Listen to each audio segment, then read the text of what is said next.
And welcome back to part 2 of the Exodus lecture. So in the last lecture we were looking at the Exodus events. So now let's carry on and see what else we can find, these links between the Hyksos and the Israelites. So in another passage from the same book, this is all from Against Apion, which is written by Josephus Flavius, where he comes to the defense of the Jewish people.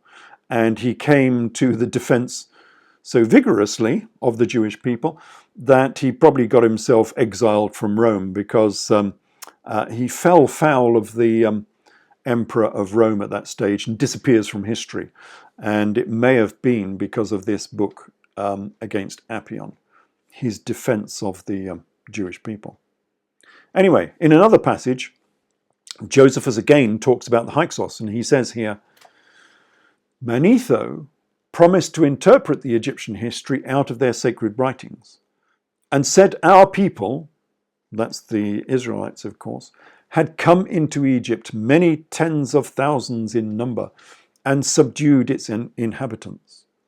He further confessed that we went out of the country afterwards and settled in that country which is now called Judea, and there built Jerusalem and its temple. Now thus far he followed the ancient records. Now this is interesting. Again, we have to pass this story because Manetho is not talking about Israelites here. He's talking about the Hyksos pharaohs of Egypt. So Manetho is talking about the Hyksos, and Josephus Flavius says they are our people, the Israelites. And the Israelites had come into Egypt and subdued its inhabitants. So there's a dichotomy for starters. I mean, if we're talking about the Hyksos as Manetho was, of course they subdued its inhabitants, because that's what the Hyksos pharaohs of Egypt did. They subdued the native Egyptians and lived there for 500 years. But Josephus Flavius is talking about the Israelites, and he is saying that the Israelites subdued the Egyptians. And then later on, of course, they'll all say that the Israelites were slaves of the evil Egyptians. You see the dichotomy here. But why this? So yeah, why indeed? Why this slaves story? Why did they suddenly say that, oh, the poor Israelites were just slaves? Well, I think this is because, well, it has other political and social ramifications as well, but I think this is because Josephus also conflates the Hyksos Israelites with the people of Amarna. And if you don't know who they are, Amarna was the capital city of Pharaoh Akhenaten. And so I call his people, his followers, the people of Amarna. And now we have a conflation between the Hyksos Israelites and their exodus, and the people of Amarna, the people of Akhenaten, and their exodus. So the story goes on, and this is the same passage in the same book. And so Manetho, through Josephus, now says, Pharaoh Amenophis employed Amenophis of Papis, who got together all of those in Egypt that had any defect in their bodies, lepers of course, numbering 80,000, and sent them to the quarries which are on the east bank of the Nile, that they may work in them and might be separated from the rest of the Egyptians. Right, okay, so this doesn't sound like we're talking about the Hyksos anymore, because this is not really a part of Hyksos history. East bank of the Nile, quarry. And Amenophis, of course, is most probably Amenhotep, because it's just a Greek rendering of Amenhotep. And so the pharaoh it's talking about here is Amenhotep III, the father of Pharaoh Akhenaten, who founded the city of Amarna in about 1350 BC. And so this is probably what it's talking about. So again, let's have a look at this particular passage. So Amenephis of Papis, who was working for Pharaoh Amenhotep III, got together all of those in Egypt that had any defect in their bodies. Later on, they're called lepers, numbering about 80,000. Okay, so this is not real lepers. This is theological lepers, pariahs, outcasts in society, numbering 80,000, and sent them to the quarries on the east bank of the Nile. So what was the famous quarry on the east bank of the Nile? It was the new city of Amarna, that they might work in them and be separated from the rest of the Egyptians. Well, this is exactly what Akhenaten did. And here is obviously Akhenaten. This is exactly what Akhenaten did. He took his 80,000 outcasts from society. And they were outcasts, of course. Remember that Amenhotep IV, Akhenaten, was a monotheist. He was the guy that eventually closed all of the temples in Egypt and established a new religion, the religion of the Aten. So, of course, he and his followers were pariahs. They were outcasts. And they were sent, probably not entirely voluntary, they were sent to this location on the east bank of the Nile, where they set up their own little commune. And they had to build for themselves, because there was nothing there, it was just a bare plain. They had to build for themselves a new city. And that new city was called Amarna. In Akhenaten's day, the city was called Akhetaten. And it was a quarry, because they had to build it from scratch. They had to make all of the mud bricks. They had to hew all of the stones to make the temples, to make the palaces, to make their own houses. It was just a quarry for 2 decades.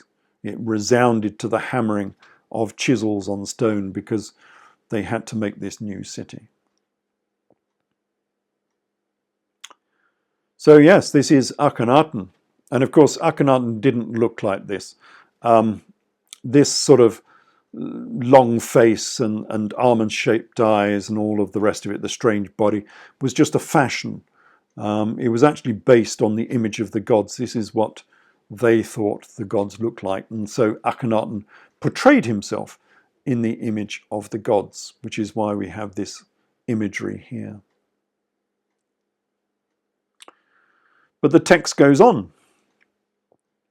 Manetho further said that there were some learned priests that were polluted with this leprosy, but that Amenephis was afraid that the gods would be angry at him and at the king if there was any violence against them. He also predicted that certain people would come to the assistance of these polluted wretches and would conquer Egypt and keep it in their possession for 13 years. Again, this is talking about Amarna. So the learned priests who were polluted with leprosy were not real lepers. Of course, they were theological lepers. These were the Atenist priests of Pharaoh Akhenaten. And this gives some interesting details, because it shows to us, if this is really talking about the founding of Amarna by Pharaoh Akhenaten, it gives us the reason why he was allowed to do this. Because it's not entirely clear why he went to Amarna and set up this new town, how he was able to do it, why he was allowed to do it. Because remember, he was not Pharaoh at that time. His father was the Pharaoh, Amenhotep III. And eventually they ruled in a co-regency for a number of years. So Akhenaten went to this town and set up his new cult following in this new city. Why was he allowed to do it? Well, this tells us why he was allowed to do it. It's because Amenephis, probably both the administrator called Amenephis or Amenhotep and the king Amenhotep III, were afraid that the gods would be angry with them if there was any violence against these lepers, against Akhenaten. And he also predicted that certain people would come to their assistance of these polluted wretches and would conquer Egypt and keep it in their possession if they moved against Akhenaten. And you'll find a lot of Egyptologists are skeptical about this because they're saying, who would come to the aid of these polluted lepers, because they don't understand the story. They don't even understand who the lepers were, let alone the rest of the story. But of course, the people who would come to their assistance were the Hyksos pharaohs of Egypt, who had already emigrated on the Great Exodus and were already in either the very north of Egypt or in Jerusalem. And I also say that some of them had gone off across to the Levant and some of the Mediterranean islands as well. And these are the people who had come to the assistance of these polluted wretches, Akhenaten and his followers, if there was any violence against them. Because there was a genetic link, there was a family link between the Hyksos and Pharaoh Akhenaten. They were a part of the same family, which I go into in the books. This is pretty much what happened. It says that these wretches would conquer Egypt and keep it in their possession for 13 years. Well, Akhenaten was in power for about 15 years. We're not quite sure exactly how long he was in power, but on my calculation, which I made in my book, Scota, Egyptian Queen of the Scots, I said that Akhenaten was in a co-regency for a number of years. I forget how many, about 5 years, with his father. And then he was in charge of Egypt as the sole pharaoh for 15 years before going into exile. And yes, we get this from the continuation of this story. So Manetho goes on saying, through Josephus is telling this story.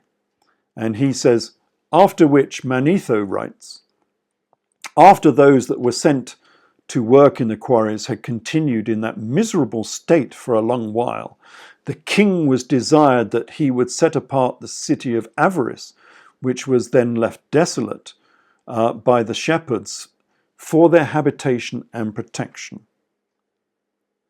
Now again, we need to pass this one as well. So Manetho is saying that these people had been in the quarries, that's in the city of Amarna, building this new city on the east bank of the Nile, in that miserable state for a long while. The king, now this is the next king now, because we've moved on a few years, and the next king would be King Tutankhamun, who, remember, was no longer an Artanist. He had been persuaded, bullied basically, by the aristocracy and the clergy to return to the old gods. He had forgotten about the Aten and had gone back to the old gods. And the king desired that they would set apart the city of Avaris, which had belonged to the shepherds, the Hyksos, for their habitation and protection. Now this is interesting because this is telling us something about the city, about the regime of Pharaoh Akhenaten, which is still widely under dispute because lots of people don't know what happened to Akhenaten and his people. But here it's clearly stating that the king, Tutankhamun, wanted them out of Amarna, because Amarna was sitting right in the middle of Egypt. It was probably very divisive. We have this rebel cult city sitting in the middle of Egypt on the Nile. Everybody had to pass by this city. It probably restricted trade and all sorts of things. They wanted Akhenaten out of that position in Amarna.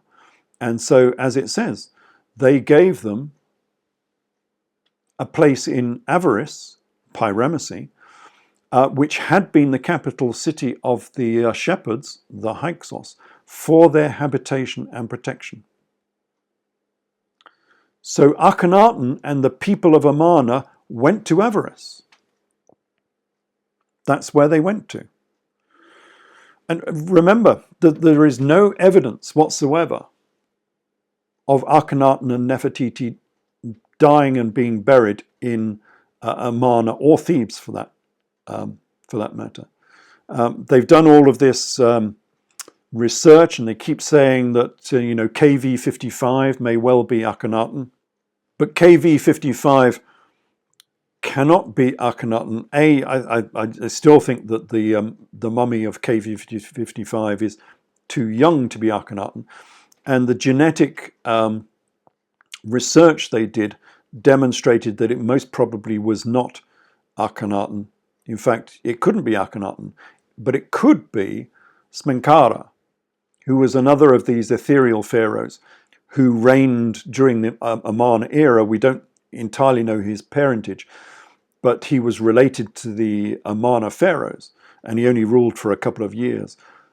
The body, the mummy in KV55 could well be Smenkhara, but it couldn't genetically be Akhenaten. Despite what Zaki Hawass says in his many pronouncements on this subject, KV55 cannot be Akhenaten. So there is no evidence of Akhenaten and Nefertiti in Egypt as far as we know.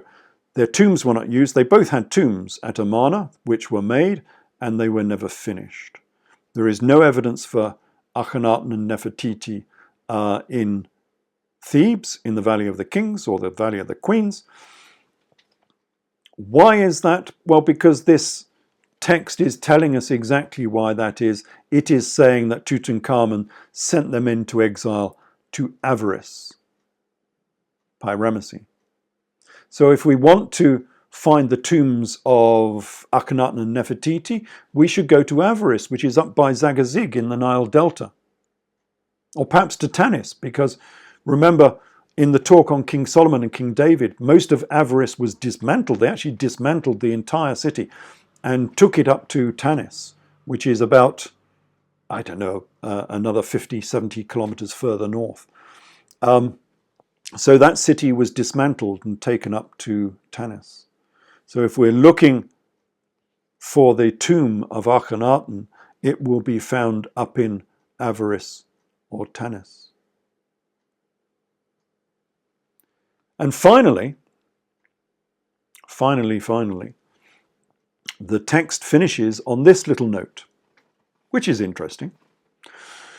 And it says, "It was also reported that the priest who ordained their politics and laws was by birth of Heliopolis, and his name was Osaseph, from Osiris, who was the god of Heliopolis. But then when he was gone over to these people, his name was changed, and he was called Moses." Right, so now we know this is the biblical Moses. This is what it's talking about. It's not talking about any old Moses. It's talking about the biblical Moses, who was the leader of these people on this Exodus. Although it's not entirely clear by this stage whether they're talking about the Exodus of the Hyksos or the Exodus of Akhenaten and Nefertiti. Remember, what they've done here is they've just conflated these two Exodus events. They've got this great Exodus, the Exodus of the Hyksos people, and the Exodus of Akhenaten and Nefertiti, and they're all in the same passage now. The same passage. This is from Against Apion 126. And they've just flowed from one Exodus straight into the story about the other Exodus.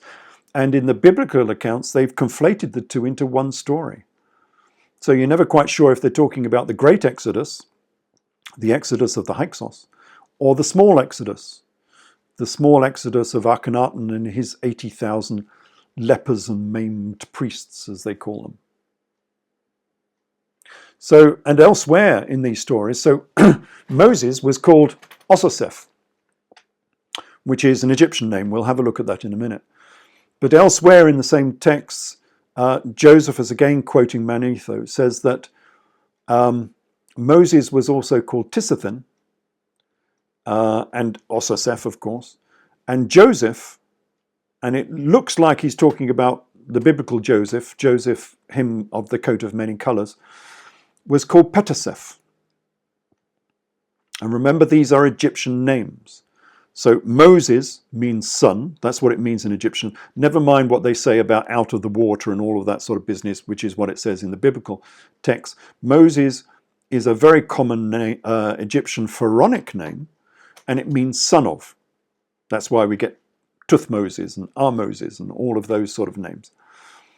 And Seth, again, means son of. And normally they're the son of a god, of course. Tuthmoses was the son of Thoth. Armoses was the son of the moon.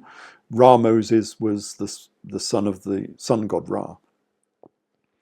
And so we have two proper Egyptian names for these famous people from the biblical accounts.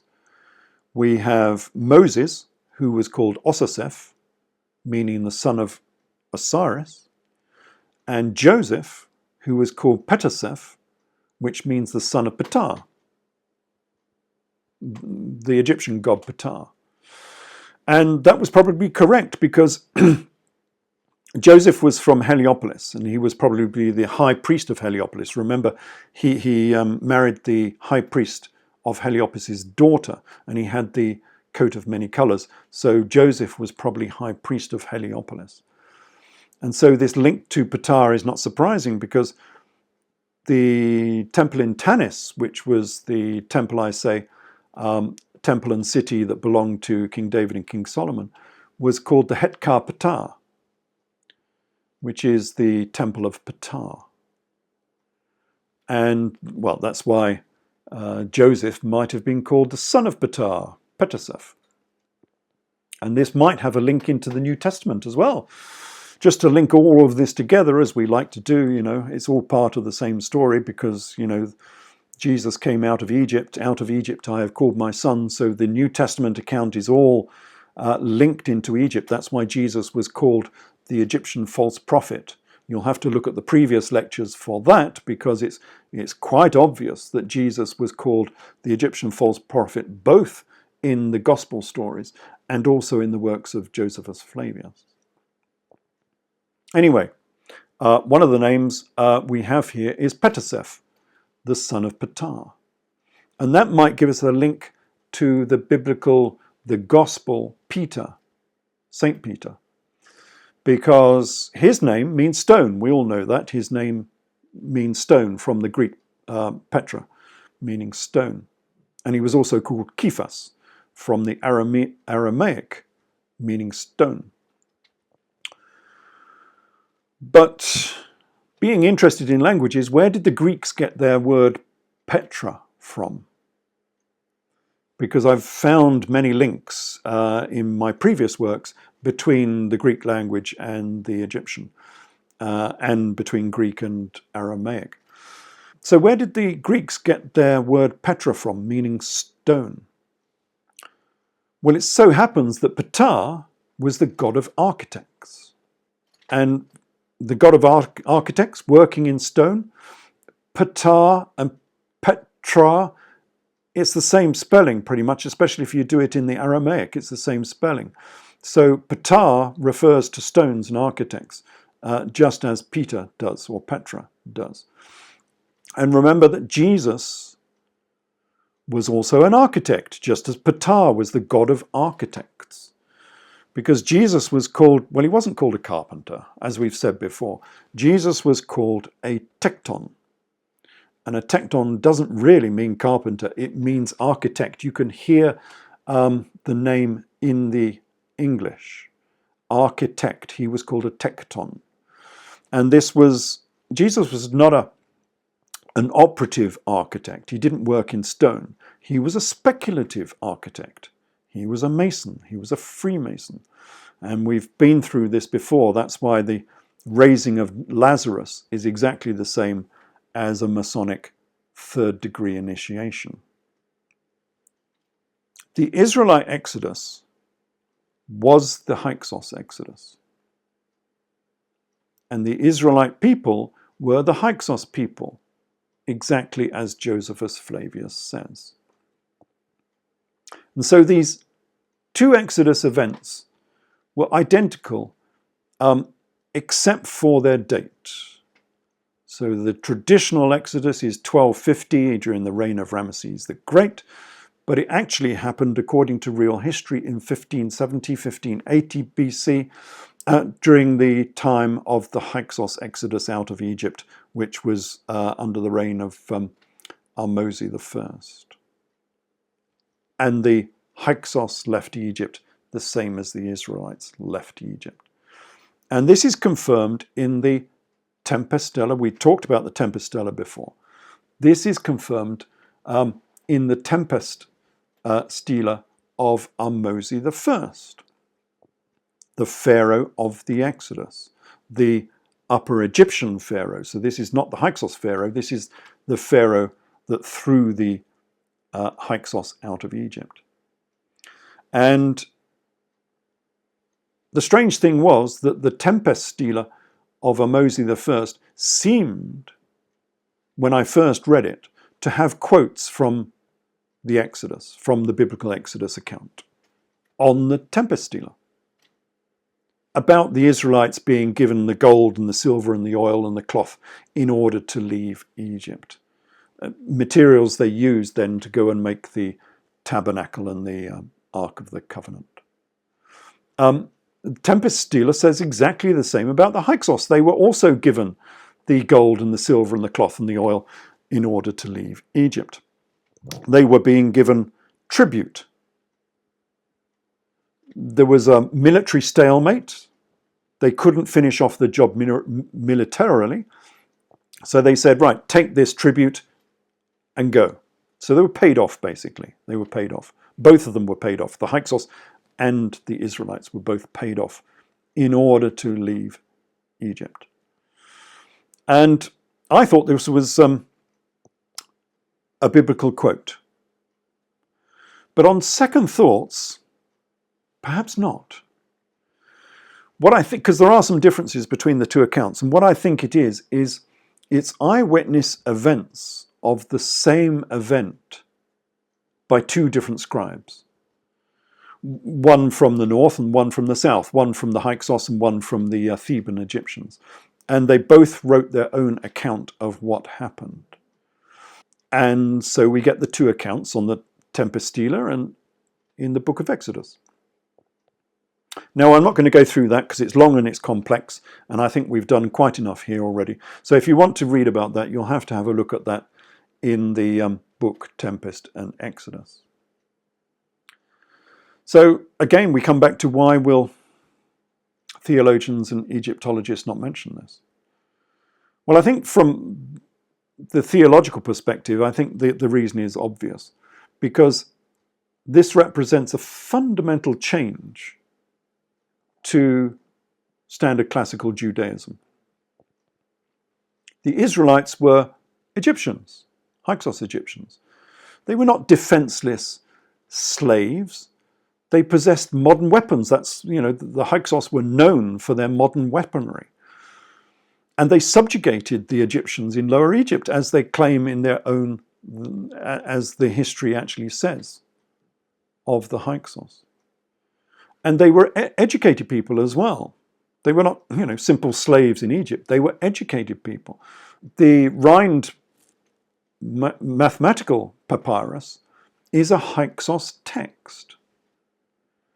And well, as you can see, from this image, it's actually several pages. It's not one page, it's many pages. But the Rind mathematical papyrus contains algebra, geometry, and complex mathematics, all in fractions, because they didn't have decimals in those days, all in fractions. Long before, the Muslims claim, during the golden age of Islam, that they invented algebra. Sorry, rubbish. As usual, golden age of Islam never existed, didn't happen. You'll have to look at my paper I wrote on academia.edu about that.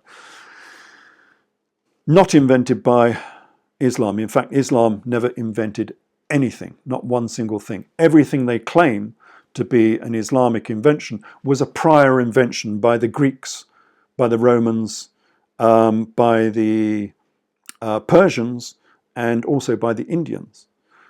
Everything they claim was a prior invention that they adopted in the 8th to, say, 10th centuries AD. And so, they claim that they invented algebra. Sorry, this is algebra, and this is from the Hyksos era. This is from 1500, probably earlier than that, 1800 BC. and they have algebra and geometry on the Rind mathematical papyrus. So this is an Israelite document. It's a Hyksos Israelite document. So they were not persecuted slaves. They were dominant invaders in Egypt, which is why they were able to plunder the Egyptians before they left for Jerusalem. And the idea of this persecution was taken from Akhenaten and Amarna. As we've just seen, we have this little story about the founding of Amarna with 80,000 lepers who were forced to work in the quarries on the east bank of the Nile, the founding of the city of Amarna. But those 80,000 followers of Pharaoh Akhenaten had to make their own city. They were stuffed in this little plain on the east bank of the Nile, and they were forced to make bricks, stone bricks and mud bricks for the Pharaoh. And of course, Akhenaten wanted everything to be built tomorrow. He didn't want to wait for his new city. He wanted it all built tomorrow. And so he was shouting at his people, "You are idle, you are idle. You must make mud bricks even if you cannot find any straw." You remember the quote from the book of Exodus. So, and the Israelites, the book of Exodus, blames that on the evil Pharaoh. And they were sort of right. But what they won't say is the evil Pharaoh was their own king. He was Pharaoh Akhenaten, who was trying to push his own people into building his city much quicker than they possibly could. That's how they've distorted this history. But it is real history. It's the history of the founding of Amarna by Pharaoh Akhenaten. That's why the god of the Israelites was called the Arden. Okay, you're probably not familiar with that. The god of the Israelites was called Yahweh, of course, and he was called El, and we've already seen this. He was called El, Elohim, Shaddai. But the god of the Israelites was also called the Arden. And that name comes from Akhenaten. The god of Akhenaten was the Aten, or the Arden. And that name has been used by the Israelites for their God. It's the same God, it's the same people, it's the same religion. Because remember that Akhenaten was the first monotheist. He was the Pharaoh who banned all of the gods of Egypt. And he was iconoclast. He destroyed all the images as well of the gods. Exactly the same as the Israelites, who were the first monotheists, because they were taking the religion of Pharaoh Akhenaten. So we have these two exoduses, and the biblical account has conflated them into one. The Hyksos Exodus and the Akhenaten Amarna Exodus, and the Bible has simply conflated these two into one story, one event. So the Hyksos then go off onto their exodus. They set off from Egypt and they head off towards Judea. Well, bearing in mind, of course, that Egypt quite often refers to Upper Egypt, not to Lower Egypt. We get this in the books of Josephus Flavius quite often. When he talks about Egypt, he means Thebes. He doesn't necessarily mean the whole of Egypt as we understand it. So the Hyksos are going off from Egypt, from Middle Egypt, from Upper Egypt, and they're going up into the very north of the delta when they were forced up towards Avaris. And they have 40 years in the wilderness, supposedly crossing the Sinai Peninsula. But they could not be crossing the Sinai Peninsula. You could not spend 40 years in a tented encampment in the Sinai Peninsula because it's a desert. It's a continuation of the Sahara Desert. They wouldn't last 4 weeks in the Sinai Peninsula, let alone 40 years. So what does this mean? Well, it's not complete fantasy. It's based on an initiation. It's the same as Moses spending 40 days up on Mount Sinai and Jesus spending 40 days and nights in the wilderness. It's a sign of initiation. It's a cipher for those who have been illuminated. Because this is one of the big secrets of Judaism. And that great unmentioned secret is the location of Mount Sinai. Because how did the Israelites, the Jews, lose their sacred mountain? I mean, this is the mountain where God lived. It was the most important aspect of their religion. And the Jews record everything. Everything is written in their books. They are assiduous record keepers. So how do they lose the location of their sacred mountain? The answer is they didn't lose it at all. They just don't want you to know where it is or what it is.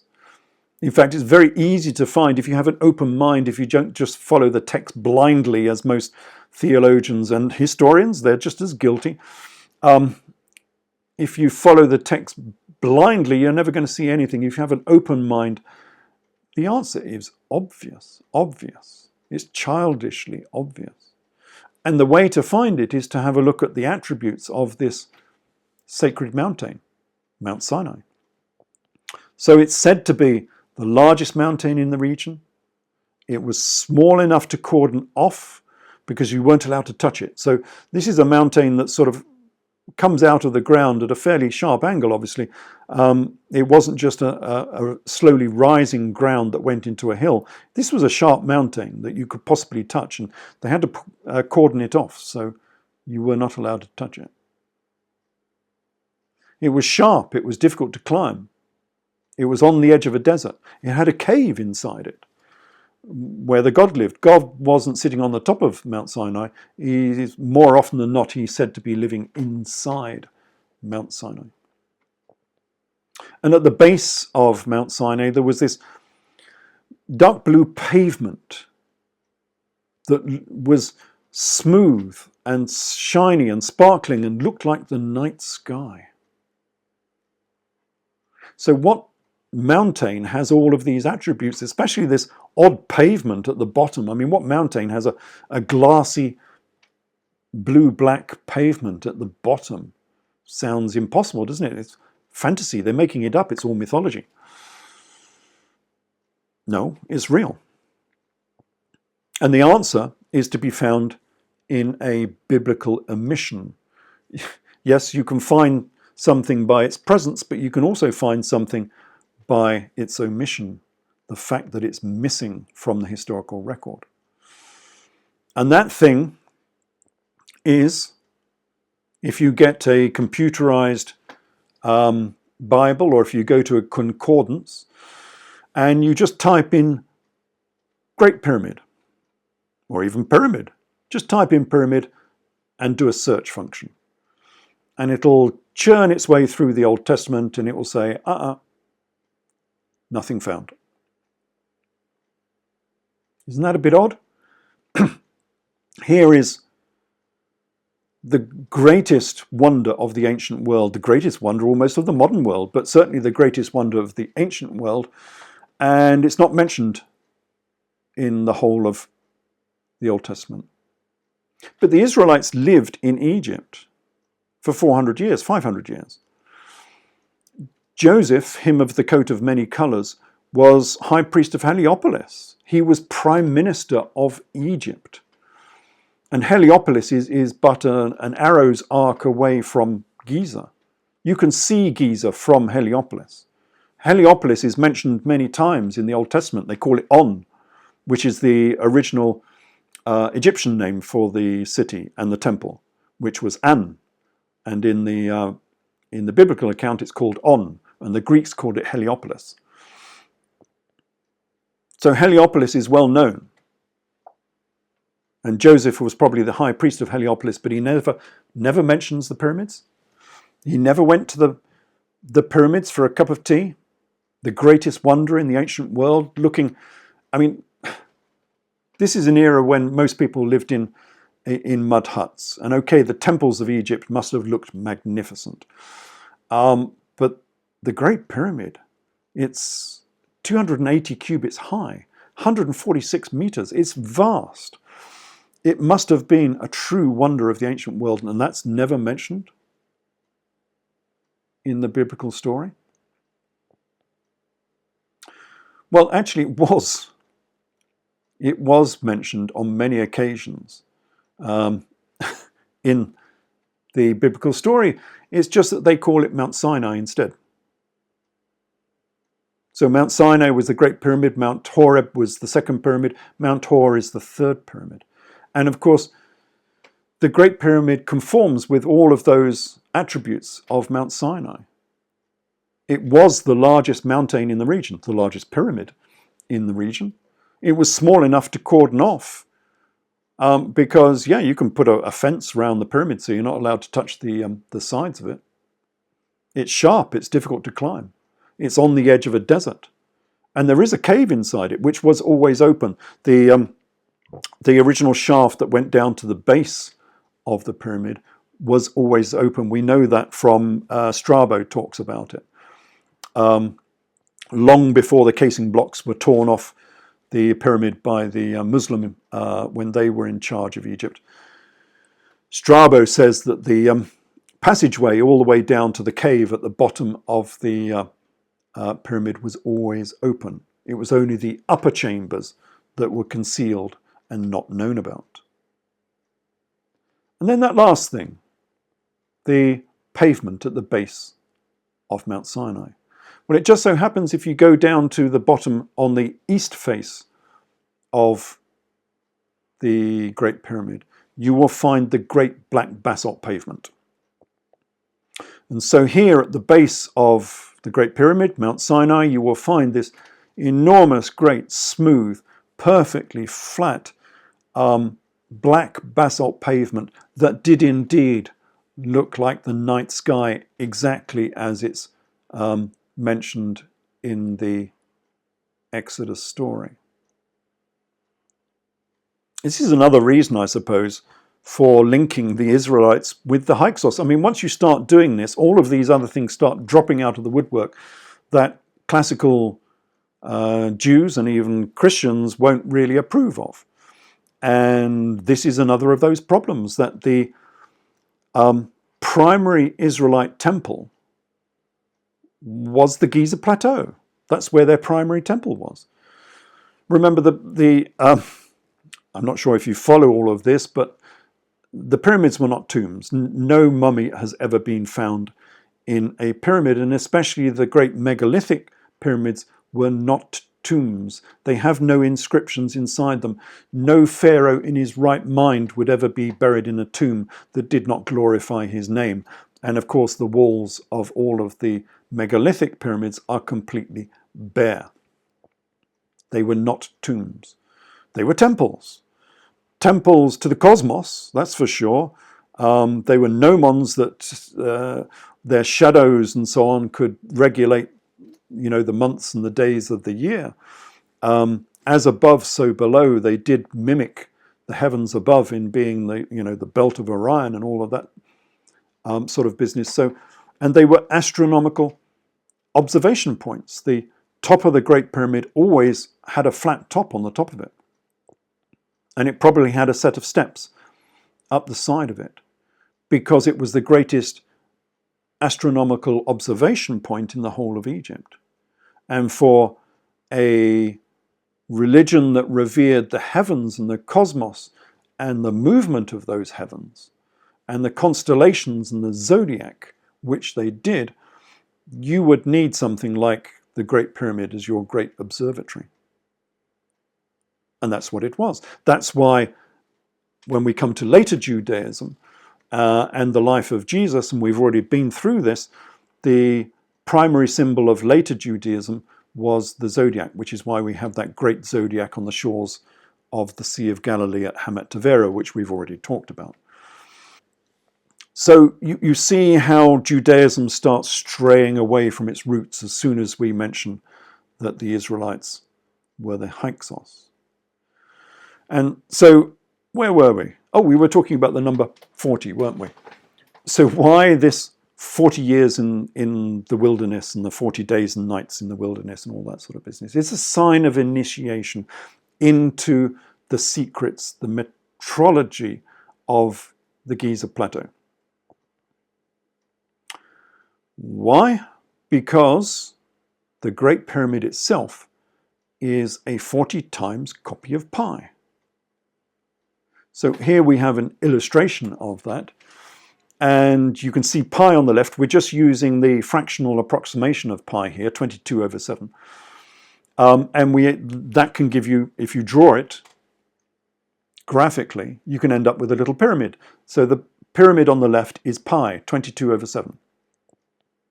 If you multiply by 40, then you get the Great Pyramid. It becomes 880/280. And then you have to multiply this by 2, because the Great Pyramid is actually, mathematically speaking, it's an image of a circle. It is 2 pi r.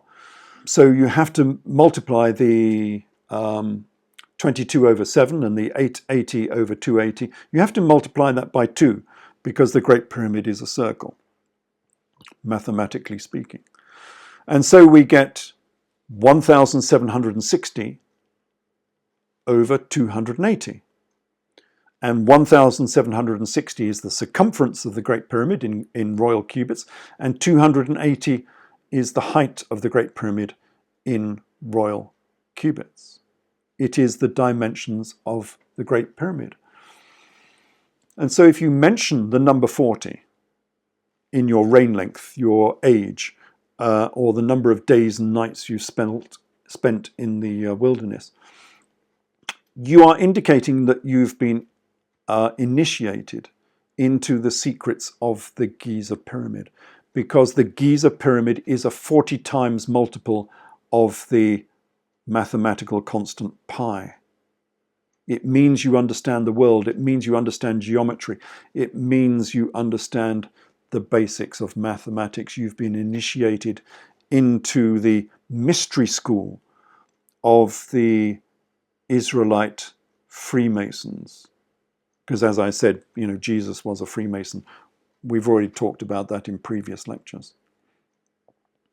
And strangely enough, that same figure, that same number is still in use today. That 1,760. Do you recognize it? Again, this is where it's difficult sometimes to join the dots. If you don't know all of the numbers, it's very difficult to join up all the dots. But 1,760 is 1 imperial mile. So the Great Pyramid is 1,760 cubits around the base, and the imperial mile is 1,760 yards in length. We're still using the same measurement system that was used to build the pyramids 10 or 12,000 years ago, probably 10,000 years ago. Because, why are they the same? Because they are based on the same metrological system. They are both based upon pi. They are both pi units. That's why the imperial chain is 22 yards and the imperial rod is 5.5 yards. It's all based upon pi. Pi is 22/7. So 22 is the length of one chain. 220 yards is 1 furlong.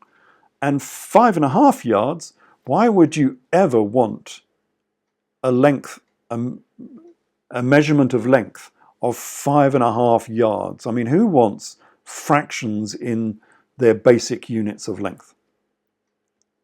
Well, it's obvious. If you divide 22 by 4, a quarter of pi, as it were, is 5.5.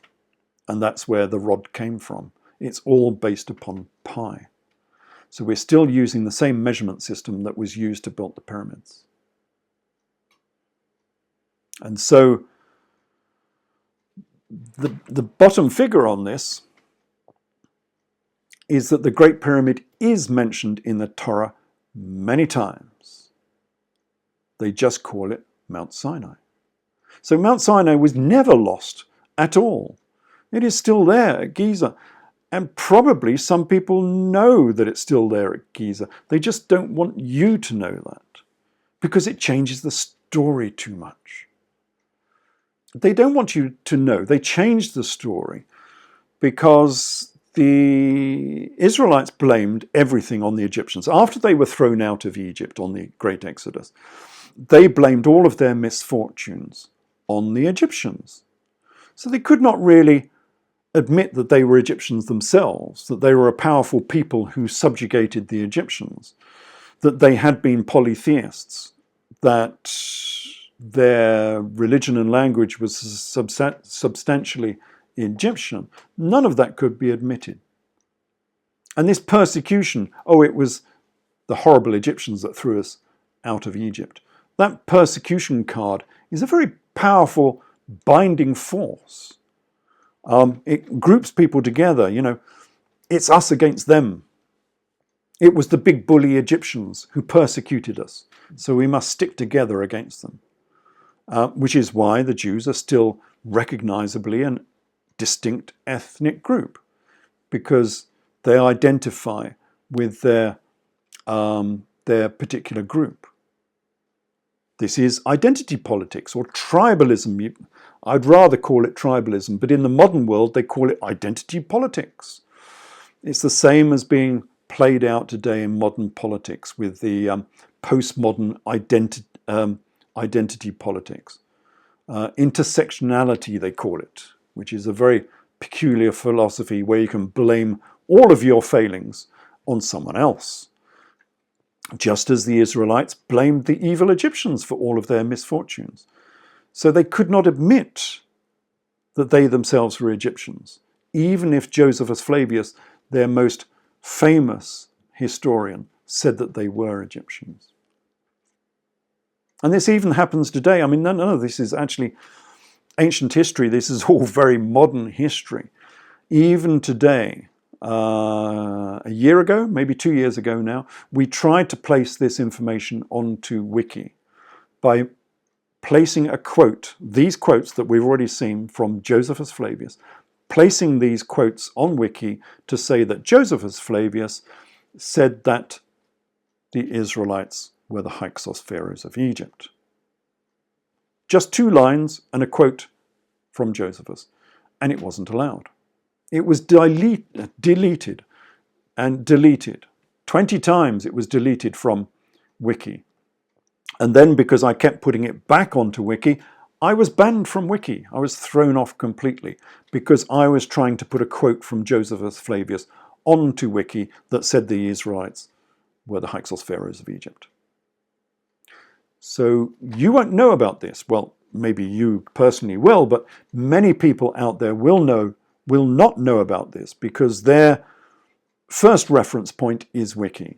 And Wiki will not tell you this because the gatekeepers of Wiki won't allow it to be put on Wikipedia. So if you're a contributor to Wikipedia, try putting it on. Let's try and get 100 different people to put this information onto Wiki. We were doing it on the Exodus page, I think, for Wiki. So let's try again, see if we can get that information there. But at present, that information is not there. It's not on Wiki. It's not in virtually all reference books. In fact, I don't think it's in any reference book has anyone so closely allied the Israelites and the Hyksos as I have done in my books. So, okay, so let's try and be honest for a change. I know academia is not honest, historians are not honest, theologians are not honest, but let's us be honest. The Israelites were the Hyksos Egyptians of Egypt. Josephus Flavius says so, and the archaeology of the region agrees with him. And if you don't like that truth, go and live in a cave somewhere, but don't teach our children misinformation and lies in order to perpetuate these misinformations and lies. And I said this before about the King Arthur misinformation because there was so much misinformation coming out of academia about the King Arthur. It's time, really, to defund the humanities departments within academia. It really is. Anyway, after that small little rant, I've got that out of my system now. I do hope you've enjoyed this lecture and can join us again next time.